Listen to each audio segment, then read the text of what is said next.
बिस्मिल्लाहिर्रहमानिर्रहीम। अस्सलाम वालेकुम। प्रोग्राम एक्सपर्ट्स में मैं आपको खुश आमदीद कहूँगी। नाज़रीन, इसराइल की फ़लस्तीनियों के ख़िलाफ़ वहशियाना कार्रवाइयाँ जारी हैं और इस हवाले से डिप्टी हेड ऑफ मिशन फ़लस्तीनी सफारतखाना नादिर उल तुर्क ने एक्सप्रेस न्यूज़ का मॉर्निंग शो है एक्सप्रेसो, जिसको उन्होंने ये खुसूसी इंटरव्यू दिया है जो कल सुबह नशर किया जाएगा और आप देख सकेंगे।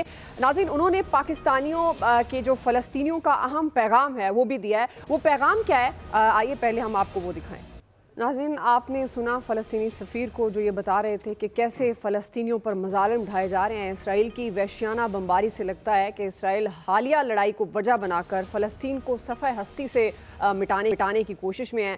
नाज़रीन, इसराइल ने गज़ा का मुकम्मल मुहासरा करके खाना, पानी, बिजली, गैस और दीगर चीज़ें बंद कर दी हैं और सरहद पर फ़ौजी पेशकदमी करते हुए टैंक तैनात कर दिए हैं। इसराइली वज़ीर दिफा ये कहते हैं कि ये इक़दाम जंगी हिकमत अमली का हिस्सा है और इसराइल का रद्द-ए-अमल अगले 50 सालों तक लोगों के जहनों में ताज़ा रहेगा। इसराइल के इस अमल पर अक़वाम मुत्तहिदा का भी बयान सामने आया कि इसराइल का गज़ा की पट्टी का मुकम्मल मुहासरा आलमी कानून के तहत ममनू है। नाज़रीन, अक़वाम मुत्तहिदा के इंसानी हुकूक ने कहा है कि लोगों के वक़ार और जानों का एहतराम किया जाना चाहिए। उन्होंने तमाम अफ्रीकैन से कशीदगी कम करने का मुतालबा किया है। तो दूसरी तरफ ईरान के रूहानी पेशवा खामनाई ने ईरान पर उठने वाले सवालात का जवाब दिया है और उन्होंने इन सवालात का जवाब देते हुए ये कहा कि इसराइल पर हमास के हमलों से ईरान का ताल्लुक नहीं था, लेकिन हम ऐसा करने वालों के हाथ चूमते हैं। सऊदी वली अहद शहजादा मोहम्मद बिन सलमान ने भी फ़लस्तीनी सदर को फ़ोन किया है और उन्होंने वाज़ेह किया है कि सऊदी अरब जायज़ हुकूक और देरपा अमन के हुसूल के लिए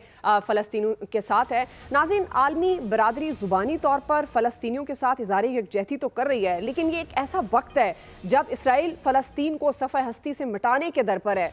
इस वक्त मुस्लिम उम्मा और आलमी बरादरी की तरफ से ये जो बयानात हैं, क्या ये काफ़ी हैं? इस पर हम बात करेंगे और साथ ही हम ये भी सवाल रखेंगे कि इस जंग का क्या नतीजा होगा। जो आज एक्सपर्ट से हमारा पहला और बड़ा सवाल, इस फ़लस्तीन को सफ़ह हस्ती से मिटाने के दर पे इसराइल के हाथ कौन रोकेगा। मैं अपने पैनल का तारुफ करवा देती हूँ। प्रोग्राम में मेरे साथ मौजूद हैं अयाज खान साहब, आमिर इलियास राना साहब, फैसल हुसैन साहब, आमिर ज़िया साहब और हाफिज़ ताहिर महमूद अशरी साहब। और नाज़रीन, आज हमें जो हमारे खुसूसी तौर पर हमारे मेहमान ने ज्वाइन किया इस तमाम तर मामले पर बात करने के लिए, जो इस सारे इशू पर गहरी नज़र भी रखते हैं, बड़े सीनियर सहाफ़ी हैं, अरब सहाफ़ी हैं, अब्दुल रहमान साहब हमारे साथ मौजूद हैं। मैं आप सबको खुश आमदीद कहूँगी और अब्दुल रहमान मतर साहब, मैं आपको खुसूसी तौर पर वेलकम करूँगी शो में। अयाज साहब, मैं आपसे आगाज़ करूँगी, चूँकि जब हम कल भी बात कर रहे थे, लेकिन हमने कल आलमी तनाज़ुर में बात की, क्योंकि जिस तरह से अमेरिका का बयान भी सामने आया, लेकिन अब क्योंकि इसराइल और सऊदी अरब भी आपको पता है एक तरफ अपनी कुछ मामलात में आगे बढ़ रहे थे। अब ज़ाहिर है वक्ती तौर पर ये भी सवाल पैदा होता है, वो वक्ती तौर पर मामलात पीछे करेंगे या जब हालात ठीक हो जाएंगे तो फिर वो अपनी जो भी उनकी बिजनेस डील्स हैं या दोस्ती कह लें, कुछ भी है, वो आप उसको लेके चलेंगे। तो ऐसा आपको क्या लगता है, ये अब जिस तरह से इसराइल बर्बरियत दिखा रहा है फ़लस्तीन में, अब आपके सामने हैं, और कल रात के जितने वाक़यात, नस्ल कुशी, ख़वातीन और बच्चों को टारगेट किया जा रहा है, क्या आपको लगता है कि आलमी तनाजुर में इसराइल को कोई रोकेगा? तो अब ये सवाल, इसका जवाब तो बज़ाहिर नामुमकिन है कि कोई मतलब आलमी सतह पे इसराइल का कोई हाथ रोकने वाला होगा। सऊदी अरब और इसराइल के जो मामलात आगे बढ़ रहे थे, वो तो अब समझें कि वो बहुत पीछे चले गए, क्योंकि वो ख़ासी कुर्बतें नज़र आ रही थी उस हवाले से। जैसे यूएई ने तस्लीम कर लिया, कुछ और पाइपलाइन में थे ममालिक, पाकिस्तान का भी नाम लिया जा रहा था कि शायद पाकिस्तान भी कहीं उसके पीछे होगा और सऊदी अरब के साथ शायद हम भी कहीं उसके बाद या उसके साथ तस्लीम कर रहे होंगे। आप देखें सबसे बड़ा इशू क्या है कि दुनिया जब बात करती है तो वो क्लियर कट, वेस्टर्न नेशंस हो जाएं, अमेरिका हो जाए, वो क्लियर कट साइड लेती हैं इसराइल की कि हम इसराइल के साथ हैं। अमेरिका बहरी बेड़ा भी भेज देता है और हमारा सारा फोकस इस बात पे कि या अल्लाह वो बेड़ा गर्क कर दे उस बहरी बेड़े का। इससे ज़्यादा मतलब डिवाइड इतनी खौफनाक है, कोई मुस्लिम मुल्क आपको नहीं नज़र आ रहा जो क्लियर कट स्टैंड ले और ये बात करे कि ये जो जुल्म हो रहा है इसको रोका जाए। अरब लीग का इजलास भी हो रहा है, गालिबन ओआईसी का इजलास बुलाने की भी बात हो रही है, लेकिन इन इजलासों से कुछ नहीं निकलेगा।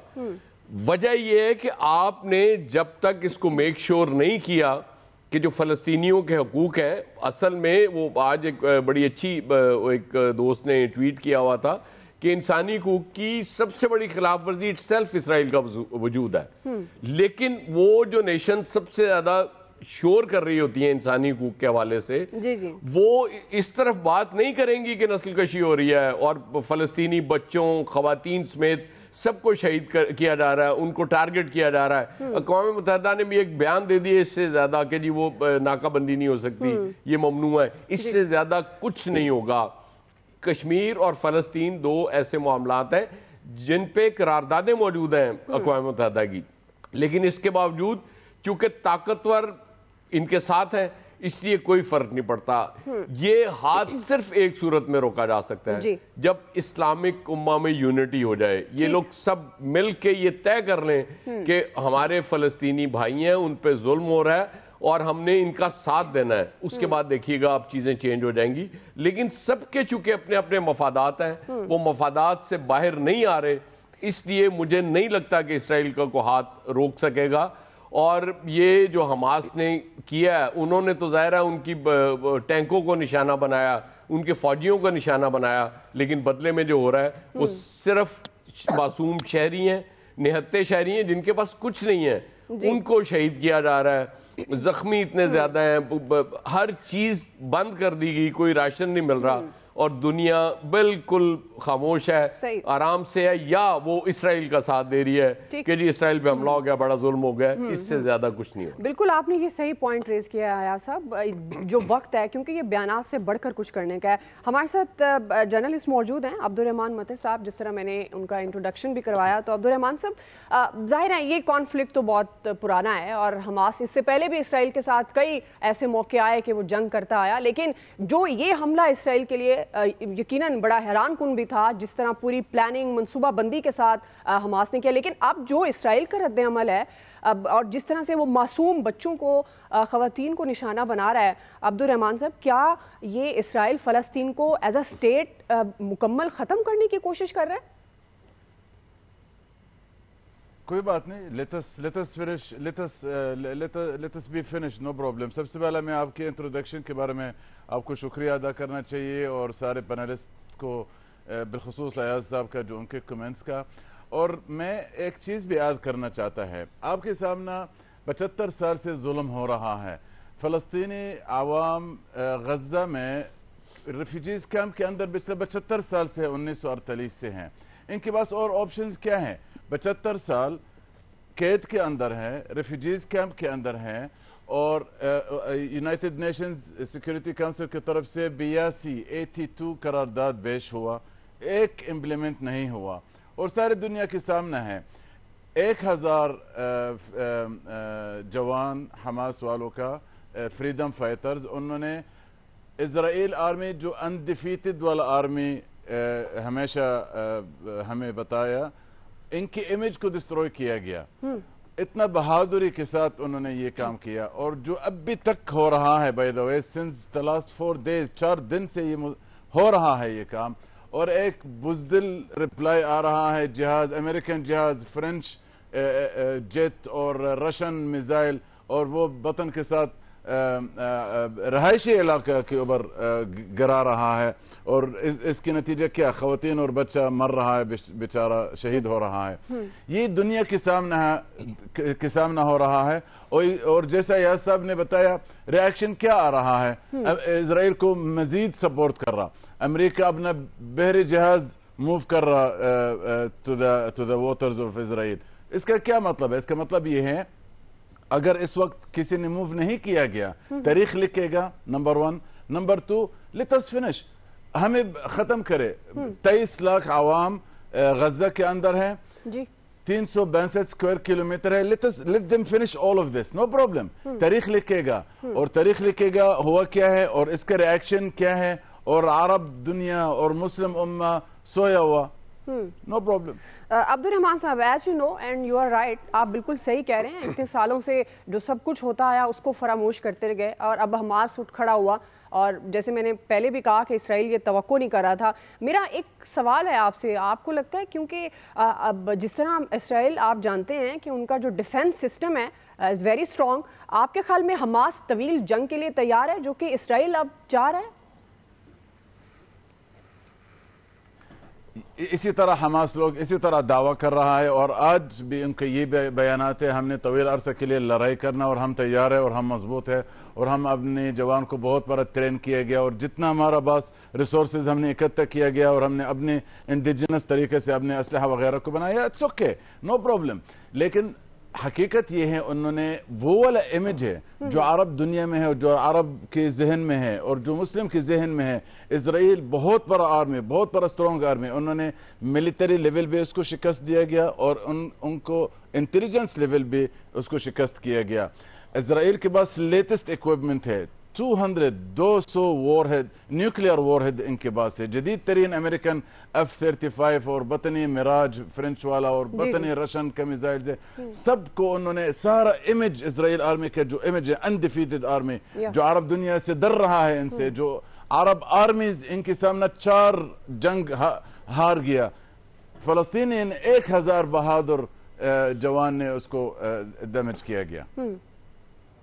ठीक है, आप हमारे साथ ही हैं अब्दुल रहमान साहब। मैं दीगर पैनल को भी शामिल करूंगी, फिर आपसे एक और कमेंट भी लूँगी। आमिर साहब, जिस तरह से आपने अब्दुल रहमान साहब की गुफ्तगू भी सुनी और सारी ये सिचुएशन आपके सामने है, आपको लगता है कि आलमी बरादरी, क्योंकि हम बार बार ये बात पहले भी जब फ़लस्तीन के इशूज़ पर बात करते थे, उनके बुनियादी हुकूक़ की बात करते थे, तो ये बात होती है कि दुनिया को खड़े होना चाहिए बयानबाजी से बढ़कर। तो आपको लगता है कि कोई अब ऐसी ताकतें हैं जो मिलकर इसराइल को रोकेंगी? क्योंकि अब इसराइल अपनी जंग में वो चले, अक़वाम मुत्तहिदा ने कह दिया कि आप बुनियादी हुकूक़ के खिलाफ, क्या इसी हद तक रहना है कि बुनियादी हुकूक़ के खिलाफ वर्जी है, इससे आगे कोई नहीं बढ़ेगा? आमिर साहब, आमिर इलियास राना साहब। अब्दुल रहमान मतर के साथ हमारे बड़े अच्छे पुराने ताल्लुकात हैं, दोस्त हैं, भाई हैं, हम मिलते हैं मुख्तलिफ जगहों पे। इनके जज्बात की कदर भी है और इनकी हिम्मत की दाद भी है कि जिस तरीके से अपना केस दुनिया में लड़ रहे हैं, बात कर रहे हैं, लेकिन उतनी ही ढिठाई और बेशर्मी से मुस्लिम उम्मा मज़े ले रही है और वो कह रहे हैं हमारे टेलीफोन देखो, हमारी आनियाँ जानियाँ देखो। इसके अलावा कुछ नहीं है, क्योंकि बस अब सब ने सुलह करनी है इसराइल के साथ। इसराइल से दोस्ती की मिस्र ने और बताया गया कि जी क्या क्या फ़वायद होंगे, हमें सबको भी यही चूरन भेजा जाता है। मिस्र के हालात देख लें, वो कहाँ खड़ा है, क्या वहाँ पे हुआ है इसराइल से दोस्ती के साथ। कई और अरब ममालिक के भी हुए हैं, हर एक के अपने अपने मसाइल हैं। पहले ज़रा सी बात होती थी तो पाकिस्तान के अंदर भी हाफिज़ ताहिर अशरफी साहब के साथ, मादरत के साथ, यहाँ पे भी उलमा कराम रैलियाँ और जुलूस और जलसे होते थे।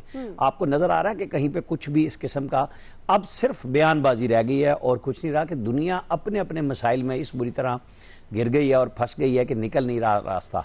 क्योंकि ना कोई एक सिस्टमाइज कोई बात होती है ना कि जी आपने फ़लस्तीन के काज की बात करनी है, बल्कि उल्टा ये बात हो रही है कि हमास ने जो किया बिल्कुल ठीक है, तंग आमद बजंग आमद, के करते मरते क्या ना करते क्या, अब क्या करेंगे, क्योंकि जो चीज़ उन्हें नज़र आ रही है वो जो सऊदी अरब का भी अब वायदा होने जा रहा है, तो फिर उसके बाद फ़लस्तीन के लिए कौन बात करेगा।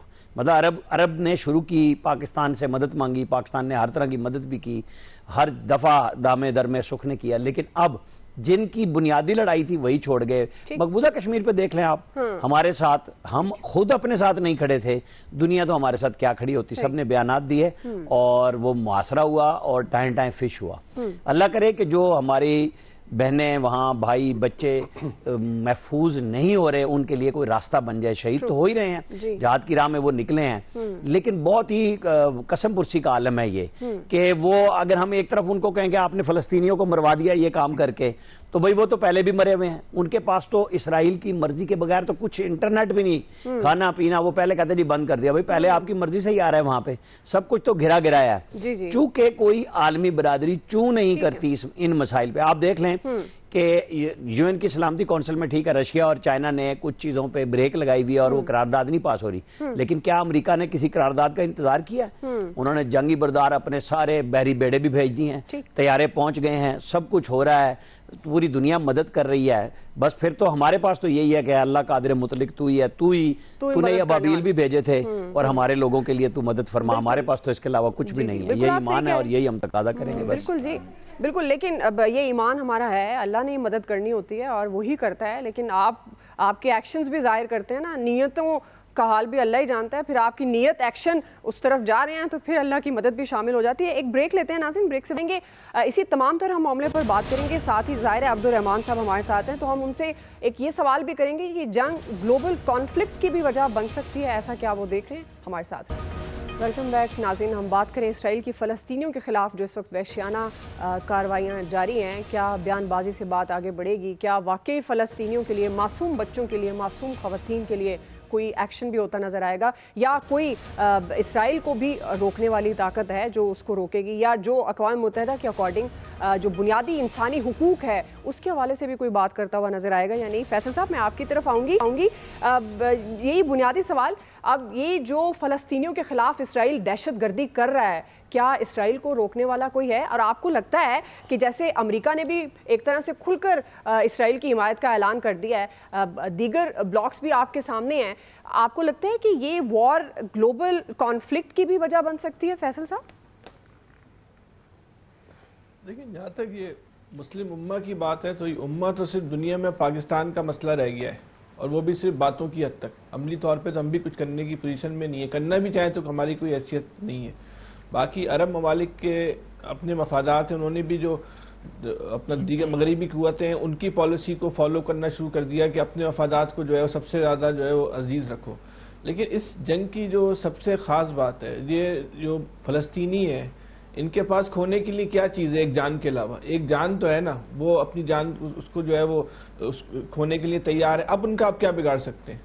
जब आदमी का सबसे आखिरी इत्फाक यही होता है, जब अपनी जान देने को तैयार हो जाए तो वो आप उसकी जान ले रहे हैं। लेकिन जो इस वक्त दुनिया ने देखा कि इसराइल को पहली दफ़ा दुनिया ने रोते हुए देखा है जी। जिस तरह हमास ने उन पे हमला किया, ऐसी कोई मिसाल नहीं मिलती। उनकी पूरा इंटेलिजेंस नेटवर्क जो है उसको उन्होंने जीरो करके रख दिया। उनकी जो जंगी सलाहियत के जितने बड़े बड़े दावे थे वो जो है वो जीरो। आखिर में उनका सारा जो जोर चल रहा है वो तो मासूम लोगों के ऊपर चला ना, कि मासूम लोगों को उन्होंने बमबारी करके जो है निशाना बनाया, और 1000 से ज़्यादा लोग उन्होंने मासूम बच्चों को, औरतों को जो है मार दिया है। अब वो भी जो है सोशल मीडिया प्रोपेगेंडा कर रहे हैं कि जो हमास ने हमारी ख़वातीन को निशाना बनाया। सूरत-ए-हाल तो जो इससे बिल्कुल मुख्तलिफ है। ये एक बड़ी हमास की कामयाबी है। तो ये एक इंजॉयमेंट है हमास के लिए और उन लोगों के लिए, हम पाकिस्तानियों के लिए जो सिर्फ इन बातों से खुश हो सकते हैं। अमली तौर पे हम कुछ करने की पोजीशन में नहीं है कि इसराइल के जो है वो आंसू गिर रहे हैं। इससे पहले कभी किसी ने इसराइल को इस तरह रोते हुए नहीं देखा। उनका जो दावे थे अपनी ताकत के थे, इन हमास के जो अब्दुल रहमान साहब बता रहे हैं कि 1000 जो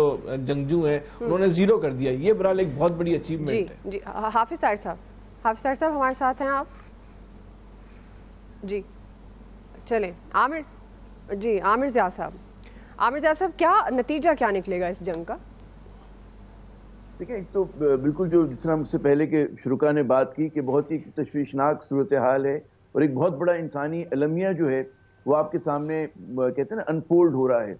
2-3 चीज़ें बिल्कुल सामने की हैं। एक तो ये कि सबने बिल्कुल कहा कि जी जो मुस्लिम ममालिक हैं वो जो है उस तरह का किरदार अदा करने के काबिल नहीं है, करना नहीं चाह रहे अपने मफादात की वजह से।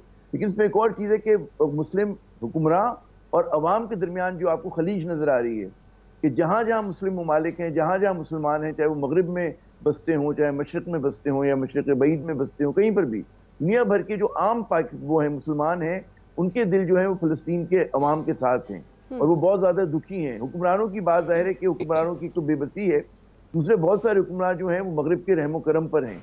तो आपको नज़र ही आता है कि जनाब आप वो जो है ना कि आमिर इलियास राना साहब भी कह रहे थे कोई अमली तौर पे कुछ होता हुआ हमें नज़र नहीं आएगा। लेकिन साथ साथ हमें देखना ये चाहिए कि तो दुनिया में 2 कॉन्फ्लिक्ट के बड़े थिएटर खुल चुके हैं। एक तो यूक्रेन का है जहाँ पे जंग आप देखें तवील अरसे से जारी है, दूसरा ये खुला है।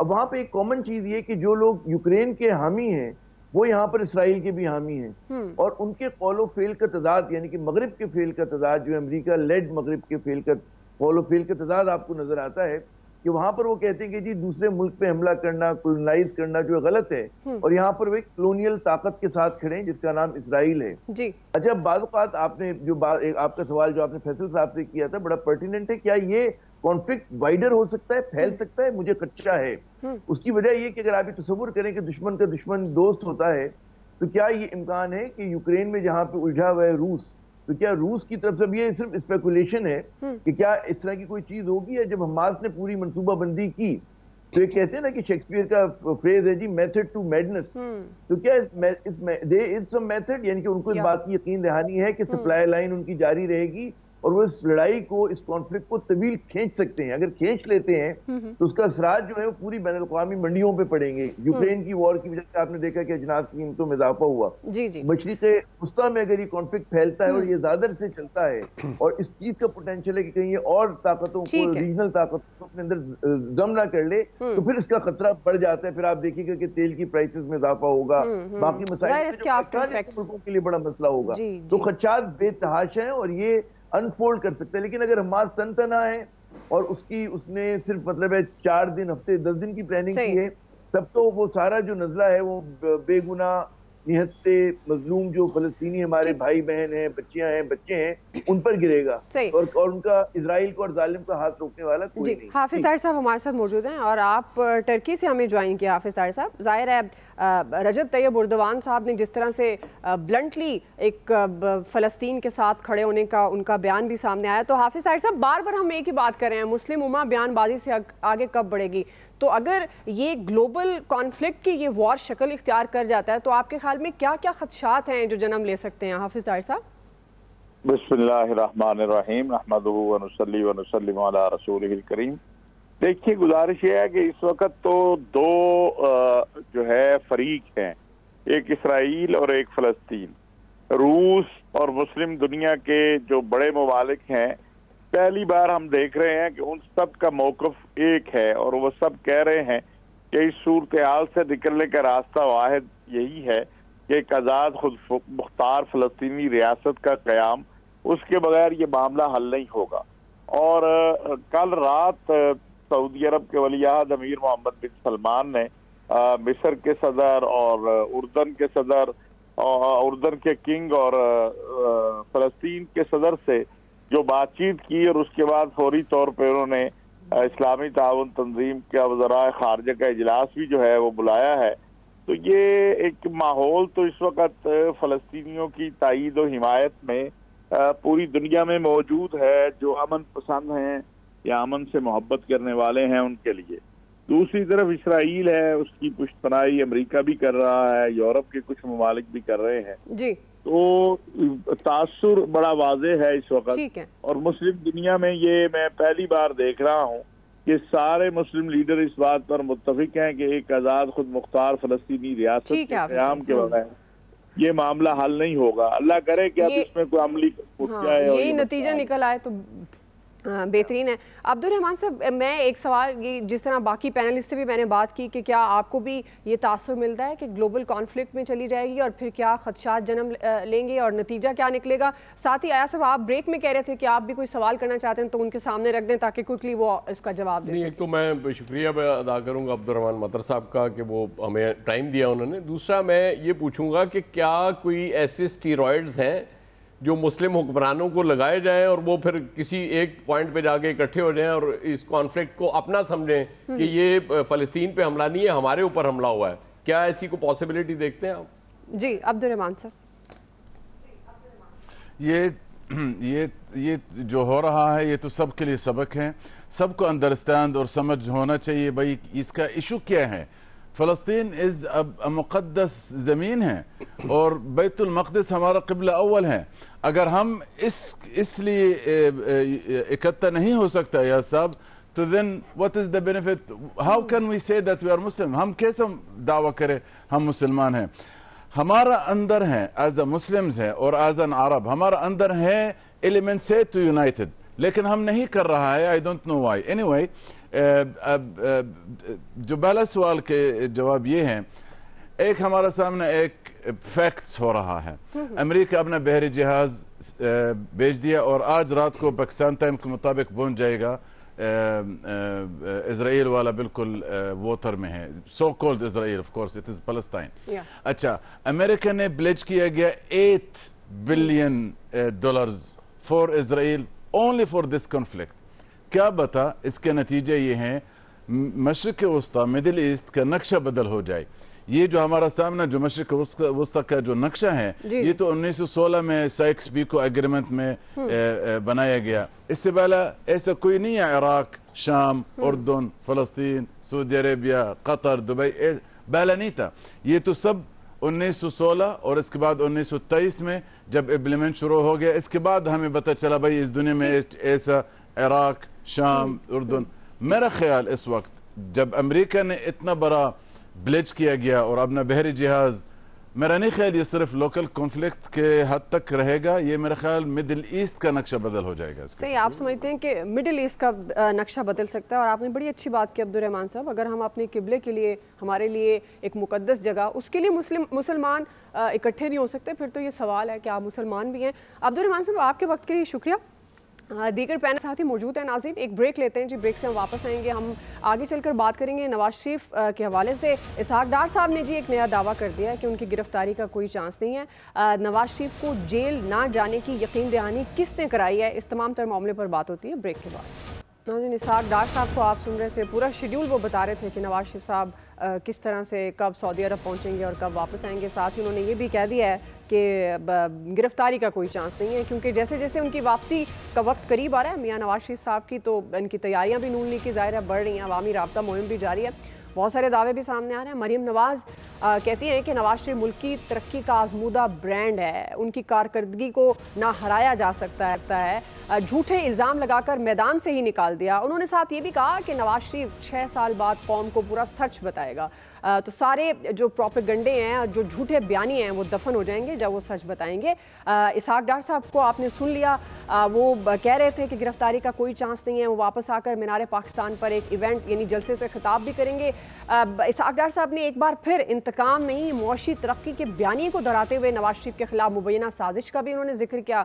उन्होंने कहा कि मियाँ साहब ने 2017 में ही आसमान की तरफ देखकर कहा था कि मैं अपना मामला अल्लाह ताला के सुपुर्द करता हूँ। ताहम उन्होंने ये वाज़ेह किया कि मुबैना साजिश के उन किरदारों को बेहतरीन सबक ये दिया जा सकता है कि मईशत को बहाल करें। उनके बकौल मईशत की बहाली ही बेहतरीन इंतकाम होगा। लेकिन नाज़रीन, सबसे जो इम्पॉर्टेंट बात है वो ये है कि अभी हिफाजती ज़मानत ना मिलने के बावजूद भी इसहाक डार और दीगर नून लीग की आदत है, उनको यकीन है कि नवाज शरीफ साहब जेल नहीं जाएंगे। उनके यकीन की क्या वजह है? आमिर साहब, मैं आपसे आगाज़ कर रही हूँ, इस यकीन की वजह क्या है और ये यकीन दहानी उनको कराई किसने? ये इसहाक डार साहब की खुशफहमी है या आप समझते हैं कि ये उनका यकीन दुरुस्त है? क्योंकि वक्त से पहले तो आप अभी उन्होंने ज़ाहिरा हिफाजती ज़मानत हो सकती है, इस पर भी हम बात करें, लेकिन अभी हुई तो नहीं है। तो आप किस तरह से देखते हैं इस यकीन, किसने यकीन कराया? खुशफहमी है या वाकई उनका यकीन सच है? देखें, जिस तरह उनको फारिग किया गया था और फिर PMLN के ऊपर एक ब्रिगेड बनवाई गई थी बाकायदा कि जनाब ये तो मोदी के यार हैं, फलां हैं, डिमका हैं, इसके बावजूद वो जीते, फिर हराया। और कोई सोच सकता था कि जिस तरीके से वो जेल से निकल के और लंदन चले गए, ज़मानतें मिलती नहीं थी। यहाँ हमारे साथी फैसल हुसैन बैठे हैं जो रोज़ाना उस वक्त बाकी सारे कैदियों को याद करते थे। अब फिर याद करने का टाइम आ रहा है कि भाई बाकी भी कैदी हैं और सबके हकूक़ हैं। फिर एक के लिए ही दीवार और रास्ते खोल के जगह बनाई जा रही हैं चहलकदमी की, जिसकी मुश्किल उस पर बात नहीं होती, लेकिन ये मवाजना किया जाता है कि किसके लिए क्या। हर एक को अलग अलग लेवल प्लेइंग फील्ड मिली है।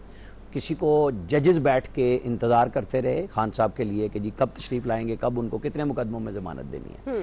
अगर एक शख्स जेल से निकल के बाहर लंदन इलाज के लिए जा सकता है और जब वो अपने आप को कानून के सुपुर्द करने के लिए दरख्वास्त देगा तो कोई इतनी बड़ी हैरानगी की बात नहीं है कि उन्हें हिफाजती ज़मानत ना मिले, राहदारी ज़मानत ना मिले। अब हिफाजती ज़मानत और राहदारी वो हो सकता है इस्लामाबाद हाई कोर्ट से, क्योंकि अगले हफ्ते में जाके मतलब 16-18 तारीख को उन्हें करनी है अप्लाई।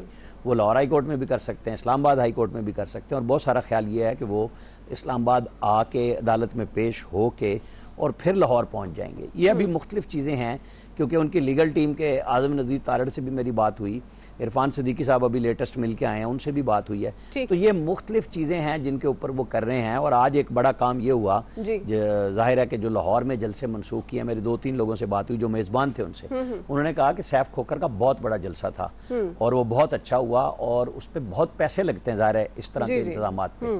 तो हम सब ने इज्तिमाई तौर पे फैसला किया कि मरियम नवाज, शहबाज शरीफ ने सब ने जलसों में आना था, तो या तो हम उनसे बड़े जलसे करें, बराबर के करें। तो फिर हमने तय किया कि अब 21 अक्टूबर के लाहौर की हद तक वहाँ तैयारी रखी जाए और बाकी सब जगहों पे जलसे और रैलियाँ जो भी करनी है वो की जाए।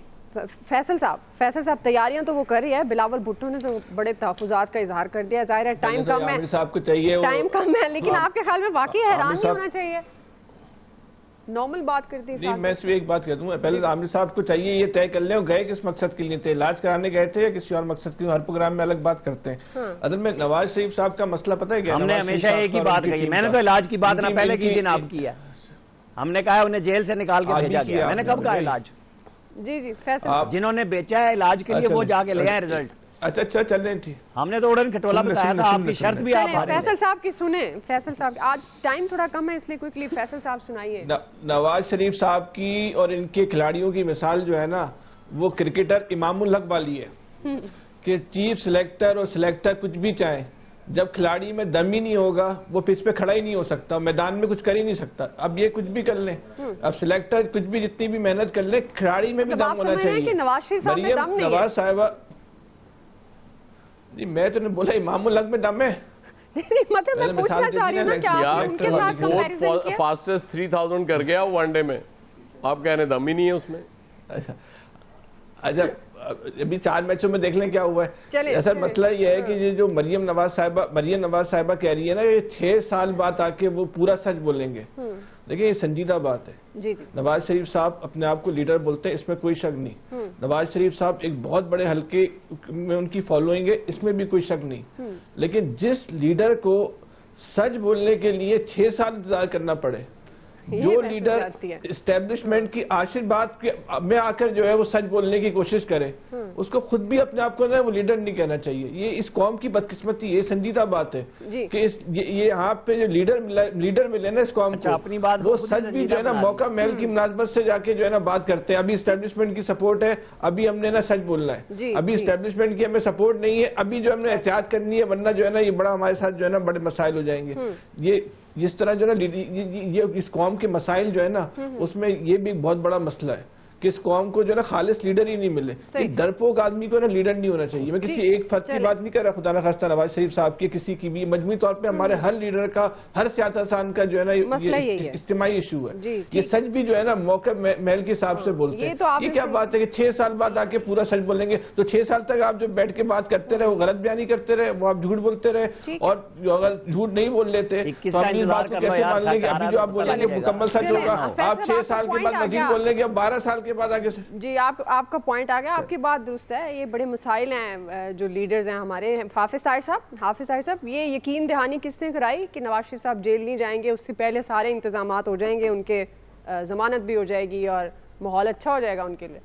حافظ طاہر صاحب دیکھیے, مسلم لیگ نواز جس طرح بات کر رہے ہیں یا ان کے کچھ لیڈر جس طرح بات کر رہے ہیں, تو میں یہ آج سوچ رہا تھا کہ پھر نہ الیکشن کی ضرورت ہے, نہ کسی عدالت کی ضرورت ہے, نہ کسی چیز کی ضرورت ہے. وہ تو اتنے اعتماد سے کہہ رہے ہیں کہ جی وہ آئیں گے, وہ جلسہ کریں گے یا جو بھی ہے, اور اس کے بعد ان کی ضمانت بھی ہو گئی ہوئی ہے, اس کے بعد وہ وزیر اعظم بھی چوتھی بار بن جائیں گے. تو پھر ضرورت ہی نہیں ہے اتنے بڑے لمبے چوڑے خرچے کرنے کی. میں نہیں سمجھتا کہ کوئی بھی یہ یقین دہانی اس انداز میں کروا سکتا ہے. اصل تو ووٹ جتنا بھی آپ کر لے, پاکستان کی عوام کا ووٹ لیں گے تو آپ وزیر اعظم بنیں گے. اور دوسری بات, عدلیہ کا جو اس وقت ماحول ہے یا سوشل میڈیا پہ پہلے ہی اگر آپ دیکھیں تو عدلیہ نشانے پر ہے ایک جماعت کے, اور وکلاء کی بھی ایک بہت بڑی تعداد کی رائے جو ہے وہ بالکل مختلف ہے. وہ کہتے ہیں نہیں, انہیں ایک بار تو گرفتاری دینی پڑے گی. تو خود یہ مسلم لیگ نواز والے خود ہی خود کش حملے اپنے اوپر کر رہے ہیں. میرا نہیں خیال کسی نے ان کو یہ یقین دہانیاں کروائی ہیں. ٹھیک ہے حافظ صاحب, آپ صحیح کہہ رہے ہیں, یہ خود سے حملے کر رہے ہیں, کسی نے یقین دہانی نہیں کرائی. عامر ضیاء صاحب, تو مطلب جو حافظ صاحب کہہ رہے ہیں الیکشن کی ضرورت نہیں ہے؟ یہ پہلی بات ہے کہ اس ملک میں کچھ بھی انہونا ہو سکتا ہے, انہونی بات ہو سکتی ہے. جو بہت سارے لوگ کہتے ہیں نا ابھی دعویٰ کریں کہ جی گرفتار نہیں ہوں گے یا ان کو ضمانت مل جائے گی. ضمانت ہوتی ہے گرفتاری سے بچنے کے لیے. ہم کیوں بھول جاتے ہیں کہ نواز شریف صاحب نے سزا یافتہ بھی اور مفرور بھی ہیں, تو سرنڈر تو انہیں کرنا پڑے گا.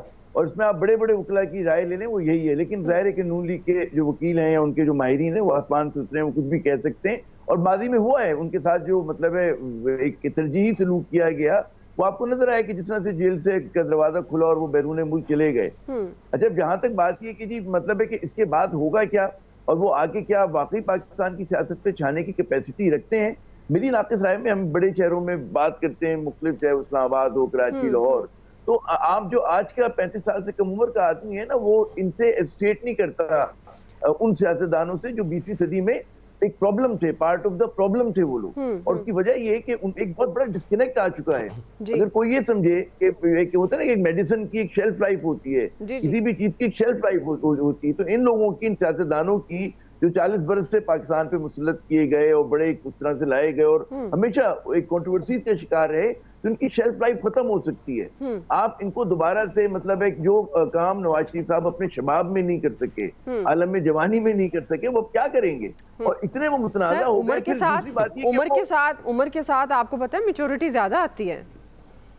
مجھے نہیں پتا میچورٹی ہمارے یہاں تو پتہ نہیں کیوں ججز کو ریٹائر کر دیتے ہیں، فوجی جنرلوں کو ریٹائر کر دیتے ہیں، کارپوریٹ سیکٹر میں ریٹائر کر دیتے ہیں، تو اس کی بھی کوئی وجہ ہوتی ہوگی۔ اور وہ کہتے ہیں کہ پوت کے پاؤں پالنے میں نظر آ جاتے ہیں، جو میں کہہ رہا ہوں بچپن میں نہیں کیا انہوں نے، تو وہ اب کیا کریں گے؟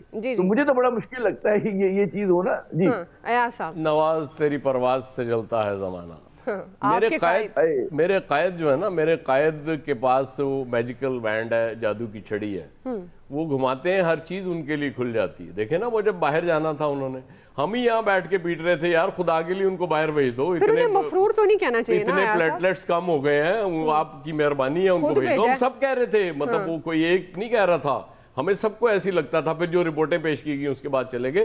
یہ تو خیر میاں صاحب آئے، مجھے ابھی ڈاؤٹ دوبارہ ہو گیا میاں صاحب کی واپس آنے کا۔ اچھا، کیونکہ جب وہ راہداری اگر ضمانت نہیں ملے گی، وہ اگر سرنڈر کیے بغیر وہ جلسے میں نہیں جا سکیں گے تو پھر آنے کا فائدہ کیا ہوگا؟ لیکن میں ایک اور چیز مجھے بہت زیادہ تشویش ہوئی ہے جو اسحاق ڈار صاحب نے کہا ہے کہ معیشت کی بہترین انتقام ہے۔ او خدا معاف کر دو حضور، 16 مہینے انتقام اینا تسی لا لیا کہ اور ہم میں گنجائش ہی نہیں بچی بھائی، معاف کر دیں ہمیں، کسی اور جا کے کہیں سے انتقام لے لیں۔ ہم نے بہت بھگت لیا آپ کا انتقام، ہمیں اب معیشت خراب کر دے دیں، خراب ہونے دیں جتنی ہوتی ہے، ہم یہ برداشت کر لیں گے۔ ہمیں اچھی معیشت جو آپ دینا چاہ رہے ہیں وہ ہمیں نہیں چاہیے، اور اسپیشلی اسحاق ڈار صاحب والی معیشت اچھی مجھے تو نہیں چاہیے، کم از کم آپ کو چاہیے دعا تو آپ بسم اللہ کریں۔ یہ میرا نہیں خیال کسی کو بھی چاہیے جو 16 ماہ میں پی ڈی ایم کی خاص طور پر پرفارمنس تھی اور جس میں اسحاق ڈار صاحب کا حصہ تھا، اور اگر واقعی وہ سمجھتے ہیں کہ معیشت کی بہترین انتقام ہے، لیکن وہ انتقام نہیں جو پہلے لیا، واقعی معیشت کو بہتر ہوتا ہوا نظر آنا چاہیے۔ آپ سب کا شکریہ، آج کے ایکسپرٹ سے اتنا ہی، فیڈ بیک دیجیے گا، خیال رکھیے گا۔